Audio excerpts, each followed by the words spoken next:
దైవం కాదేది పూజకు అనర్హం అన్నట్లు చెట్టులో రాయిలో సమాధుల్లో నన్ను ప్రార్థిస్తున్నారు. కానీ తల్లి తండ్రి గురువు దైవం అని చెప్పానుగా. నాలుగవ స్థానంలో ఉన్న నన్ను కొలుస్తూ మిగిలిన మూడు స్థానాలను తిప్పలు పెడుతున్న జనాన్ని చూసి రాయి నేనవుతున్న దైవాన్ని మల్లెలు గిలినట్లు నీ మలాన్ని శుద్ధి చేసెనే తల్లి. వంశవృక్షానివనే సర్వార్పకుడే తండ్రి. భవిష్యత్ ప్రణాళికలను పాఠాలు చెప్పనే గురువు. వారిని అభాగ్యులను చేయుచున్న నిర్భాగ్యుల చూచి నవ్వు రాక ఏమొస్తుందని నన్ను నేను ప్రశ్నించుకుంటున్నా. మానవ సేవే మాధవ సేవ కదా. నేనేం చేస్తానో తెలుసా? నువ్వు ధైర్యాన్నిమ్మంటే ఆపదలనిచ్చి ఛేదించే శక్తినిస్తా. నువ్వు సుఖాలనిమ్మంటే కష్టాలు ఇచ్చి ఛేదించే యుక్తిని ఇస్తా. తెలివితేటలు ఇచ్చాక సమస్యలిచ్చి పోరాడితే అవకాశాన్ని అందుబాటులో దారి చూపించి గమ్యం దగ్గర కూర్చుంటా. మంచి ప్రణాళికవైతే నన్ను చేరుకోగలవు. ఇచ్చుట తీసుకునుట సర్వార్పకుడను. నీ అవసరాన్ని బట్టి ఆదుకుంటూనే ఉంటా. అన్నీ సాధించాలంటే శరీరం బుద్ధి కావాలిగా.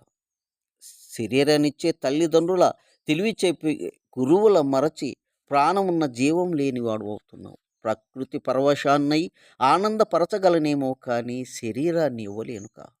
కారణమే నేను, కారకులు నీ తల్లిదండ్రులు. నీ సంకల్పాన్ని నీ తోడును నేను. తెలుసుకో. మంచి మానవత్వం దైవత్వం, చెడు దుర్మార్గం రాక్షసత్వం. దైవత్వం ఆశయముతో నిండిన పరిపూర్ణత, రాక్షసత్వం ఆశతో నిండిన అసంపూర్ణత. నీ పరిపూర్ణతను దశావతారాల్లో చెప్పానుగా.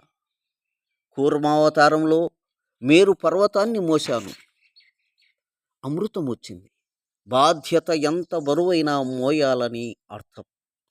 జలంధరుడు వేదాలు అపహరణ ఛేదించి సంహరించి వేదాలు తెచ్చిన మత్స్యావతారం. సత్యం కోసం శోధించి సాధించమని అర్థం.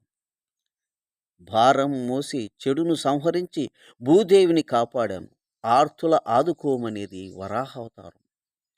చెడును నాశనం చేయటానికి సమయాలు ఆలోచించాలనేది నృసింహావతారం. అనుగ్రహించడానికి పాతాళానికి తొక్కి అహంకారం వద్దని చెప్పే వామన అవతారం. మదించిన రాజుల అధికారాన్ని అంతమొందించి అధికారం అహంకారం కాకూడదని పరశురామ అవతారం. బుద్ధిని సరిచేసుకోమని బుద్ధుని అవతారం. మానవ నియమావళి రామావతారం. ధర్మాన్ని ఉద్ధరించే ఏక ఛత్రాధిపత్యం కృష్ణావతారం. మానవ మనుగడకు నీతి హిత సందేశాలు దశావతారాలు. ఇక మిగిలి ఉంది కల్కి అవతారం. కల్కి అంటే ప్రళయం. మంచి నడవడికను ప్రశాంతతను మానవతను ఆ ప్రళయం ఏమీ చేయలేదు. గ్రహించు. ఇదే నా జవాబు.